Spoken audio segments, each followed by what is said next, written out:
ভারত বাংলাদেশ সীমান্তে হত্যার হার শূন্যে নামিয়ে আনার প্রতিশ্রুতি দেওয়া হয়েছে। অস্ত্র, মাদক আর চোরাচালান রোধে বিজিবি বিএসএফ যৌথ টহল শুরু করারও সিদ্ধান্ত হয়েছে।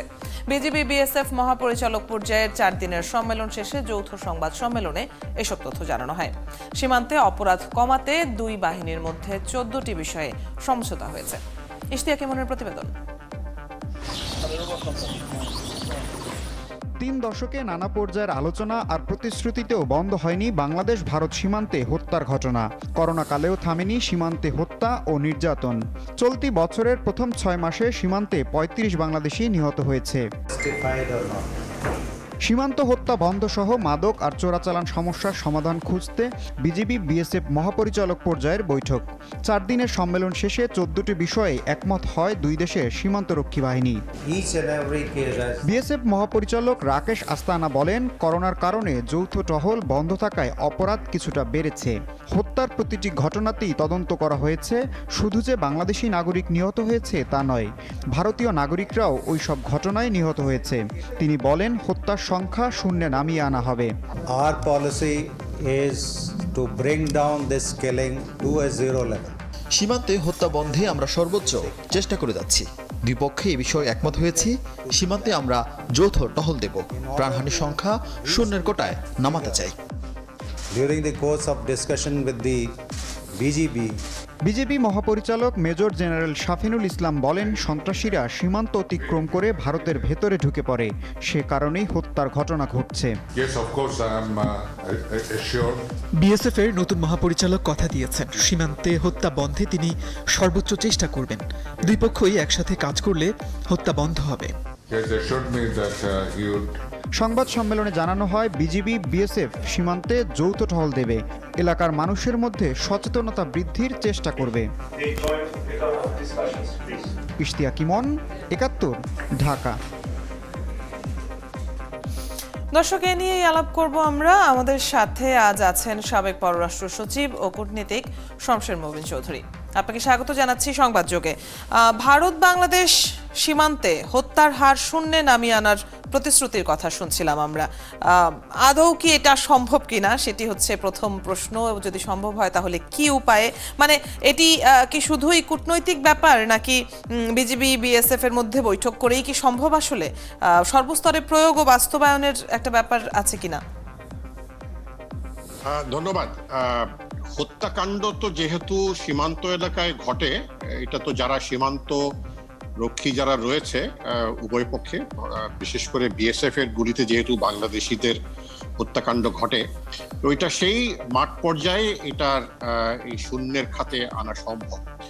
তবে যদি কেন্দ্রীয় সরকার থেকে এবং যারা সংশ্লিষ্ট যারা এর সাথে সুস্পষ্ট নির্দেশনা যদি দিয়ে থাকেন যে কোনো একদম কি বলে আত্মরক্ষা ছাড়া অন্য কোনো ক্ষেত্রে হত্যাকাণ্ড ঘটবে না, তাহলে তো শূন্যের খাতে আনা সম্ভব বলেই তো একাধিক ভারতীয় সরকার প্রধানের পক্ষ থেকে সেই প্রতিশ্রুতি বাংলাদেশ অনেকদিন ধরে প্রতিশ্রুতি পেয়ে আসছে। মাঠ পর্যায়ে তা কার্যকর হচ্ছে না। এখন বিএসএফ বিজিবি মহাপরিচালকদের পর্যায়ে যে বৈঠক যেটা হলো, সেখানে এই বিষয়টা একটা উল্লেখ এসছে এবং তারা এটাও বলেছে যে যাতে মৃত্যু না ঘটে সে ধরনের অস্ত্র বা সে ধরনের জিনিস ব্যবহৃত হবে। এখন দেখার পর্যায়ে যে বিএসএফ বিজেপির বৈঠকের পরে যেসব সিদ্ধান্ত 5টা না 6 দফা বোধহয় কিছু বিষয় নিয়ে সিদ্ধান্তর মতৈক্যে তারা এসছে, এটাকে কিভাবে কার্যকরী করা যায়। যদি চোরাচালান এর সাথে এই হত্যাকাণ্ড জড়িত, তবে বাংলাদেশের জনগণের মানুষ তো এই প্রশ্নেও করবেই যে ফেলানি তো কোনো চোরাচালান কারবারের সঙ্গে জড়িত ছিল না। সে একজন কিশোরী মেয়ে, সীমান্তের ওই পারে সে গেছিল স্বর্ণের আনতে এবং আনার সময় তাকে হত্যা করা হয়েছে এবং তার লাশ 2 দিন ওই কাঁটাতারের বেড়ায় ঝুলেছিল। সে দৃশ্য তো সকলের মনে রয়েছে। এখন এইটাখানে আন্তরিকতার একটা বিষয় রয়েছে এবং কার্যকরী পদক্ষেপের একটা বড় বিষয় রয়েছে। কূটনীতি তো এর সঙ্গে অবশ্যই জড়িত, যেহেতু আন্তঃরাষ্ট্রীয় বিষয়, এর সঙ্গে তো কূটনীতি অবশ্যই জড়িত। তবে এই সীমান্ত এলাকায় হত্যাকাণ্ড ঘটার কারণে বাংলাদেশের জনগণের যেই ব্যাখ্যাই যে দেখ না কেন, জনগণের মনে কিন্তু এটা নিয়ে একটা বড় প্রশ্ন রয়ে গেছে যে আমরা বন্ধুত্ব প্রতিম রাষ্ট্র, সর্বঘনিষ্ঠ বন্ধু তোমাদের, সবচেয়ে বিশ্বস্ত বন্ধু তোমাদের, ইতিহাস জড়িত রয়েছে গভীরভাবে এই সম্পর্কের সাথে, তখন এখন কেন সীমান্ত এলাকায় হত্যাকাণ্ড ঘটছে? হ্যাঁ, এটা একটু তলিয়ে দেখা দরকার যে কি পরিস্থিতি হয় যেখানে হত্যাকাণ্ড ঘটে। একই সাথে বাংলাদেশের জনগণ হয়তো প্রশ্ন করতে পারে, যথার্থই করতে পারে, যে নেপাল ভারত সীমান্ত এলাকায় চোরাচালানি কারবারি চলছে না? অবশ্যই চলছে। সেখানে হত্যাকাণ্ড ঘটছে না কেন? বা পাকিস্তানের সময় পূর্ব পাকিস্তান এবং ভারতের সীমান্ত এলাকায় কি চোরাচালানি কারবারি চলতো না? তখন তো এরকম হত্যাকাণ্ডের ঘটনা কিন্তু শোনা যায় না। তো বাংলাদেশের হওয়ার পরে কেন এই হত্যাকাণ্ড ঘটছে? এটা অত্যন্ত গুরুত্ব কিন্তু একটা বিষয়। আমাদের দ্বিপাক্ষিক সম্পর্কের ক্ষেত্রে এই বিষয়টা বারবারই উঠে আসছে, উঠে আসবেও। এবং আমি আশা করব যে ভারত সরকার এই ক্ষেত্রে যেসব জিনিস নেওয়ার কথা এবং উচিত, তাদের বর্তাটা তাদের উপরে বেশি, দায়িত্বটা তাদের উপরে বেশি বর্তায়। কারণ দেখা যাচ্ছে যে প্রায় সকল ক্ষেত্রেই বাংলাদেশি নাগরিকই হত্যা হচ্ছে। তো এর সঙ্গে চোরাচালান এবং অন্য কোনো কিছু জড়িত আছে কি না, এর সঙ্গে ব্যবসা জড়িত আছে কি না, মূলত গরু আদান প্রদান নিয়ে এইসব ঘটনা ঘটে থাকে, তবে তার বাইরেও তো ঘটনা ঘটে। আর এখন তো ভারত থেকে বাংলাদেশে গরু খুব একটা আসার কথা না, কারণ গবাদি পশু উৎপাদনের ক্ষেত্রে বাংলাদেশে প্রায় স্বয়ং সম্পূর্ণতা অর্জন করেছে। আপনি দেখবেন যে কোরবানি ঈদের সময় কিন্তু এখন ভারতের গরু তেমন একটা আমাদের বাজারে দেখা যায় না। নিজস্ব গরু গ্রামাঞ্চলে গবাদি একটা অর্থনৈতিক বিষয় হিসেবে হয়ে দাঁড়িয়েছে। এবং আপনি নিজেই উল্লেখ করলেন বাংলাদেশিদের বেশি, মানে মৃতের সংখ্যার মধ্যে বেশি থাকার বিষয়টি। শুধু বেশি না, প্রায় সকল কটাই কিন্তু বাংলাদেশিদের কথাই শোনা যায়। সেই তো এই যে মানে সন্ত্রাসীরা সীমান্ত অতিক্রম করে ভারতের ভেতর ঢুকে যায় বলে সীমান্ত হত্যা হয়, এরকম বিজিবির মহাপরিচালকই বলছেন। হত্যাকাণ্ড যা হচ্ছে, যতটা সহজভাবে বলা হচ্ছে, আসলেই কি কারণটা এতটা সাদামাটা? এবং এই যে মৃতদের মধ্যে বাংলাদেশির সংখ্যা বেশি, শুধু বেশি না, কয়েক গুণ বেশি, এর কারণ কি? বাংলাদেশিরাই কি বেশি সীমানা লঙ্ঘন করে, নাকি বিএসএফ বেশি আক্রমণাত্মক? দেখেন, যদি কেউ অবৈধ ভাবে ভারতের সীমান্ত এলাকায় প্রবেশ করে থাকে, সে যদি দুষ্কৃতিকারীও হয়, তাকে কিন্তু সরাসরি হত্যা করার কথা নয়। তাকে একটা আইনি প্রক্রিয়া আছে। বাংলাদেশে যারা আইন লঙ্ঘন করে তাদেরকে তো গ্রেফতার করে বিচারের আওতায় আনা হয়। আন্তর্জাতিক সম্পর্কে যেটা বলে যে যদি চোরাচালান কারবারিরা ঢুকে থাকে, তাদেরকে তাৎক্ষণিকভাবে হত্যা করার কোনো সুযোগ নেই বা কোনো কারণ নেই। এটা তাদেরকে গ্রেফতার করেন, আইনি প্রক্রিয়ার অধীনে আনেন। যদি মনে করেন তাদেরকে মানে কোনো বিচারের ছাড়াই তাদেরকে দেশে আবার ফেরত পাঠানো যায়, প্রত্যাবাসন করা যায়, সেই পদক্ষেপটা নেওয়া যায়। আমি শ্রীলঙ্কা ভারতের যদি দৃষ্টান্তটা আমি আনি, ওখানে কিন্তু সীমান্ত এলাকায় না, সমুদ্র সীমান্ত যেহেতু রয়েছে, ওখানে কিন্তু মৎস্য ব্যবসায়ীরা, উভয় দেশে মৎস্য ব্যবসায়ীরা কিন্তু অবৈধভাবে মৎস্য চাষ করে থাকেন। ভারতের সমুদ্র সীমায় এসে শ্রীলঙ্কান মৎস্যবেশীরা অবৈধভাবে মাছ ধরার চেষ্টা করে। একইভাবে ভারতের মৎস্যজীবীরা শ্রীলঙ্কার সমুদ্র সীমায় গিয়ে করে। তাদেরকে গ্রেফতার করা হয় নৌবাহিনী অথবা কোস্টগার্ড দিয়ে, এবং দুই দেশের আলাপ আলোচনার মাধ্যমে এইটা নিষ্পত্তি করা হয় যে যাকে দেশে ফেরত পাঠিয়ে দেওয়া হয় বেশিরভাগ ক্ষেত্রে। কিন্তু এই হত্যাকাণ্ডটা ঘটছে কিন্তু শুধু বাংলাদেশের ক্ষেত্রে। প্রশ্নটা এখানে।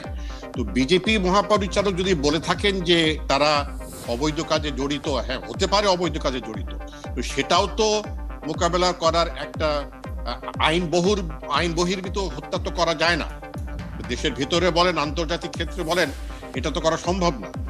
তো এই বিষয়টা আমি আশা করব, যেহেতু বিজেপি বিএসএফ এর মধ্যে বৈঠক হয়েছে এবং কিছু সিদ্ধান্ত নেওয়া হয়েছে যৌথ টহলের ক্ষেত্রে, এর সঙ্গে অন্য কোনো শক্তি জড়িত কি না, অর্থাৎ যারা প্রহরী তারাও কি এই ধরনের চোরাচালানের সাথে জড়িত কিনা সেটাও আশা করি তাদের আলাপ খতিয়ে দেখার আলোচনার একটা মধ্যে বেরিয়ে আসবে। প্রয়োজনীয়তা নিশ্চয়ই রয়েছে। নিশ্চয়ই সীমান্তে রয়েছে। অপরাধ কমাতে দুই বাহিনীর মধ্যে 14টি সমঝোতা হয়েছে, আপনি বলছিলেন এই বিষয়গুলো। এ ধরনের বৈঠকে এরকম নানা ইস্যুতে আসলে কর্তা ব্যক্তিরা একমত হয়েই থাকেন আমরা দেখি, এবং তার মধ্যে কিছু বিষয় প্রায়োগিক জায়গায় এসে কাজে লাগে, কিছু ঝরেও যায়। আপনার কি মনে হয় এই 14টি বিষয়ের মধ্যে কোনগুলো দ্রুত এবং তাৎক্ষণিক সময়ে প্রয়োগ করা যেতে পারে? আমি ব্যক্তিগতভাবে যেটা মনে করি যে সর্বোচ্চ অগ্রাধিকার দিতে হবে হত্যাকাণ্ড যেন না ঘটে। যদি অবৈধ ব্যবসার সঙ্গে কেউ জড়িত থেকে থাকে এবং যারা বাংলাদেশি যারা এই চোরাচালানি কাজে তাদের হাতে যদি কোনো ধরনের অস্ত্র থেকে থাকে, এই বিষয়টা পরিষ্কার করে সকলকে বলা উচিত। এবং যদি তারা এই কাজ করে থাকে তাদেরকে গ্রেফতার কেন করা হয়।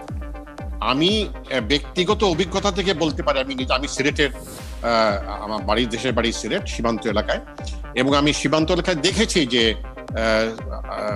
চোরাচালানি কারবারিরা কিভাবে ভারত থেকে জিনিস আদান প্রদান করছে, এবং তারা বলে থাকে যে আমরা ওপারেও ঘুষ দিতে হয়, এপারেও ঘুষ দিতে হয়। তো মানে কাকে ঘুষ দিতে হয়? ঘুষ দিতে হয় যারা সীমান্ত রক্ষী, একদম পরিষ্কার কথা। তারা কিন্তু এই ব্যাপারে কোনো মানে রাগঢাক করেনি, পরিষ্কার বলেছে যে ওখানে এত রুপি দিতে হলে এখানে এত টাকা দিতে হয়। তো ওখানে কিছু কোনো মানে বিষয় আছে কিনা যে টাকার লেনদেন নিয়ে যখন দ্বিমত হয়ে যায় তখন হত্যা করাটাই বা অত্যাচার করাটা ঘটে থাকে, এবং বিজিবি এ ব্যাপারে যথেষ্ট তৎপর হয়তো না। আমি ব্যক্তিগত একাধিক দৃষ্টান্ত আমি দেখেছি যেখানে আমি সীমান্ত এলাকায় গেছি, যখন চা বাগানে দেখেছি যে স্মাগলাররা রাতের অন্ধকারে, এমনকি কোনো সময় দিনের বেলাও, এবং নদী দিয়ে, খোয়াই নদী দিয়ে অনেক সময় ভারত থেকে আপনার গাছ আনা হয়, গাছ ভারতে কাটা হয়, সেটা খোয়াই নদী দিয়ে আমাদের হবিগঞ্জ জেলায় আনা হয়। তো সেখানে তারা পরিষ্কার বলে যে আমরা সময় সীমাটা নির্ধারণ করি দুই পক্ষের সীমান্ত রক্ষীদের সঙ্গে আলাপ আলোচনা করে। এখন আপনি বুঝতে পারছেন যে এটা কত জটিল এবং কত গভীর একটা বিষয়। তো বিএসএফ এবং বিজিবির শীর্ষ পর্যায়ে এই বৈঠক, আমি আশা করি যে স্বরাষ্ট্রমন্ত্রী পর্যায়েও এই বৈঠক নিয়ে আলাপ আলোচনা হবে, যাতে এমন একটি বিষয় যে কিন্তু আমাদের এত মানে সুসম্পর্ক, এটার উপরে কিন্তু একটা দাগ বটেই ফেলছে। নিশ্চয়ই। এবং এই যে বৈঠক, সিদ্ধান্ত, সমঝোতা, এগুলো কি ততক্ষণ কাজে দেবে যতক্ষণ না স্থানীয়ভাবে বাস্তবায়ন হবে? মানে উদাহরণ হিসেবে আমরা পেঁয়াজের ব্যাপারটা যদি দেখি, হঠাৎ করে পেঁয়াজ রপ্তানি বন্ধ করা হলো, আবার এ নিয়ে দুঃখ প্রকাশও করা হলো। তার মানে কি রাষ্ট্রীয় এবং স্থানীয় পর্যায়ে সিদ্ধান্ত এবং বাস্তবায়নের মধ্যে ফাঁক রয়ে যাচ্ছে? এ ধরনের সংকটে কূটনৈতিক পদক্ষেপই বা কি হওয়া উচিত? না, নিঃসন্দেহে কোনো একটা ফাঁক রয়ে যাচ্ছে, কারণ ভারত সরকার যে অনুতপ্ত এই পেঁয়াজ বিষয় নিয়ে, সেটা কিন্তু ভারত সরকারের পক্ষ থেকে আমরা প্রকাশ্যে শুনিনি। আমাদের পররাষ্ট্রমন্ত্রী এই কথা বলেছেন। তবে এখানে কিন্তু কেউ লাভবান হলো না, কারণ আজকে যেটা আপনাদেরই সংবাদে দেখলাম, 71 টিভি নিউজে দেখলাম যে অনেক পেঁয়াজ পচে গেছে, কারণ এটা পচনশীল একটি পণ্য। এবং যে 2-3 দিন এই গরমের মধ্যে 2-3 দিন যে সীমান্ত এলাকার ট্রাকগুলো আটকা ছিল, অনেক শত শত ট্রাক আটকা ছিল, অনেক পেঁয়াজ পচে গেছে। তো এর ক্ষতিপূরণ কে দিবে? যারা ক্রয় করেছে তারা তো এখানে ক্ষতিগ্রস্ত হলো।